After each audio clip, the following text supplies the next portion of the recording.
Greetings, everybody. This is Count. This is going to be a bit more of an informal kind of video, just kind of talking about something that I found pretty interesting and no one else has really talked about.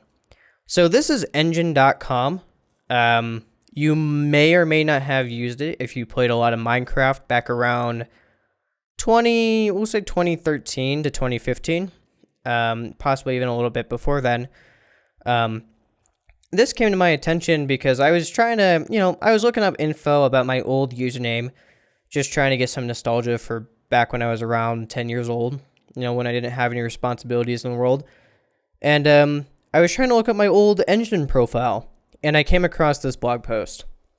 So what Enjin was for was Enjin was basically a way to very easily create forums for specific game servers. And it was primarily used for Minecraft, but it wasn't just Minecraft. You could do it for pretty much any game, really. World of Warcraft, Gary's Mod may have been a popular one, and plenty of other options. And this site was really just to be able to throw those websites up pretty easily and very cheaply too, might I add. So yeah, I was trying to find my old Enjin profile because I was just, wanted to go back and read through some of my forum posts, just remember the good old times, and I came across this. Now, of course, I'm a little late to this. I am recording now in April, but as of January, they announced that the Enjin website building component is going to be retired. And as they go on to explain, Enjin was founded back in 2009, and their first product was the Enjin website builder. And they have this blog here that details a lot of stuff. It's a pretty decent blog. I'm not going to read through all of it, but basically it just kind of lays out, where they came from, the success that they found, and kind of where they're going in the future. And this is really interesting because I haven't seen any info about this. Now, I don't think Enjin has a great user base. They might have a very, very small user base.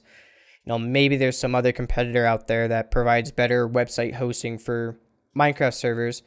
But I thought at least something would have came out about this, and I have to find this out months later just out of my own curiosity. And I have some Enjin, or I have a Google query here that just says Enjin retirement, and it's nothing. I mean, I don't even get anything catered towards Minecraft. I just get financial advice, something about warships, and yeah, and even doing a Google search. I mean, of course, here's the blog post at the top, but aside from that, I mean, it's just gibberish. Apparently, no one cares about this website, and that's really sad. Because I had a lot of kind of good experiences on this website, and it's a shame that things like this, aren't sustainable in the long run. I mean, to be honest, maybe it's debatable whether or not it is. Because a lot of these websites that they were hosting were just templates of each other. I'm sure there's some way in which this information could have been archived, but this was a paid service. A lot of Minecraft servers were actually paying for these websites because, from what I recall, the basic websites didn't actually have a whole lot of features with them. If you had a free website, there wasn't much you could do. So just seeing this, I guess as more people got off of the site, I could see why it stopped being profitable, but I mean, just losing all of this, is surely saddening to someone. It certainly isn't me, primarily because I don't even know how to pull up my old Enjin profile anymore. You can still technically do it if you go to the homepage of Enjin. Right now, it just shows a forum, and you can still technically browse profiles, but I have no idea how to find mine. But yeah, just to go over a little bit more about this, Enjin states that the company itself is not going under, you'll actually notice there's a little navigation menu here for blockchain ecosystem. And as they explain down here, the Enjin team will still be here. Our goal is our guild is still growing, but our raid boss is different. We'll continue to work on new endeavors, and they have all these listed out, which are primarily just to do with cryptocurrency, which is maybe a predictable outcome for something like this. And I have to question,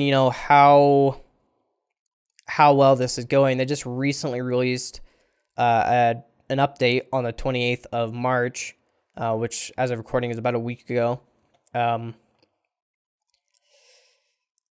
Yeah, I'm just a little lost for words. Here's their website about crypto. I would not advise you to invest in crypto, especially right now. I'm not a financial advisor, but I'm just going to tell you to not do that. They have a fancy website that makes you think they're super high tech when in reality, they're probably just going to take your money. And they even have an NFT website as well that I was taking a browse through. It's strange. So I just wanted to take a moment to kind of highlight this, because this is something, like I said, that no one else has really reported on. And there's information on this site that, like I said, someone out there cares about. And seeing this kind of stuff go is always saddening. This is a piece of my childhood that is just getting kind of erased. Time moves on, and you have to just kind of accept these things as it goes. But information, especially on the internet, people say that things don't disappear forever, but sometimes they do. I haven't checked the Wayback Machine, which is currently under some legal trouble, but I haven't checked the Wayback Machine, but I'm pretty sure like most of this information is just going to be gone. And that's really sad. That's really, really sad, because they will, at first it's just going to be the website builder. For right now, they're going to keep some of the older forum sites up that are still paying, but like after that, what happens afterwards, and cryptocurrency is not doing too hot right now. And I can't imagine that this company would stay afloat for super duper long. Personally, because I didn't know, I didn't even know they were doing NFT projects. I mean, I don't care about cryptocurrency to begin with, but like, does anyone know about these guys? That's my question. So yeah, a website that was previously, or a business that was previously known for providing really easy and simple forum hosting, has now retired that service and has gone full crypto. So yeah, one of my main questions is, did Enjin accomplish what it wanted to? And I would say yes. I played on a lot of small Minecraft servers back in the day. Like, I would go to one of those Minecraft server listing websites and just sort them by new and see which servers just popped up. And back in 2013, when I was doing this, I mean, most of those servers had Enjin forums. And Enjin became a pretty formative experience, especially because it was really convenient. Since all these websites were just using the same forum system, if you had one account, you had an account for all these different forums. You didn't have to sign up multiple times. You could think of it kind of like a single sign-on, but it was really just a platform. You had an account outside of just these forums where you could engage on other forums and have it all kind of tie back together into your relevant interest. And that's gone now. People don't really use forums a lot nowadays, but forums are a really interesting and great place to store memories. And especially to store information. I mean, there's some really popular, really good forums out there, like the Linus Tech Tips forums, where the information on that, is really good, and people ask really good questions and have actual conversation with each other. And now it's all a ghost town for Enjin. That's, I don't really have a thesis for this, but I just wanted to take a moment to kind of talk about this. It was very much an on the spur moment. And, who knows what the future of the internet's going to look like. Hopefully, gaming as a whole is definitely moving in a different direction. It's a lot less about tiny little game servers and more about, the bigger live service experience. Back when I was a kid, little tiny servers were like a huge thing.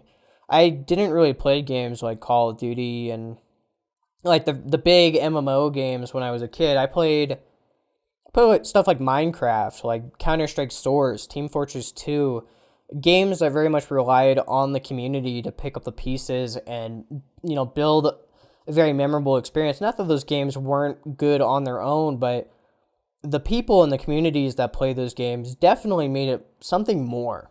Those are some of my very core memories and something you can't really live out that well nowadays. You kind of can. Like Gary's Mod is kind of the same, but being an adult now, I just see everything kind of differently. I don't want to sit down and download, a gigabyte worth of add-ons before getting onto a server, only to play with 12-year-old kids, because that's primarily who it appeals to. I mean, definitely a shocker, and goodbye, Enjin. You were, for what it was, Enjin was a good service, and I don't think we'll ever see anything like this again. So, my name is Count, talking about the state of Enjin and the state of gaming as a whole. Thank you for watching.